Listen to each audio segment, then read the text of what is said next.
هل الشخير مرض؟ يعني إذا أنا بشخر معناها أنا مريض، ولا هو الشخير إزعاج وإنه صوت عالي؟ الشخير هو مرض، وهو عرض لمرض يسمى انقطاع التنفس الانسدادي، والشخير قد يكون قاتل. يعني الشخير المزمن الذي لا يتم علاجه ولا يتم حل أسبابه قد يضف عضلة القلب ويؤدي إلى حدوث الجلطات لا سمح الله. الناس اللي بتسمعني اللي بتشخر مع زيادة وزن، مع تدخين، مع قلة نشاط بدني، مع لايف ستايل كله كسل، نمط حياة كسول، هؤلاء الناس أحذرهم.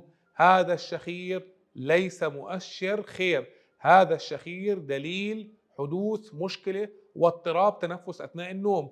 يجب أن نسارع بعمل فحص نوم وإجراء اللازم لعلاجه، اللي هو ممكن نعمل علاج بالليزر لشد لهاه في سقف الحلق لفتح مجرى التنفس، أو نستخدم الجهاز الفموي اللي راح يقدم الفك لقدام ويساعدنا على التنفس، او اذا فشلنا لا سمح الله مضطرين نستخدم وننام كل ليله حاطين مضخه الاكسجين على الانف والفم والنوم كل ليله بهذه المضخه، لانه عكس ذلك لا سمح الله فشل عضله القلب وحدوث الجلطات لا سمح الله.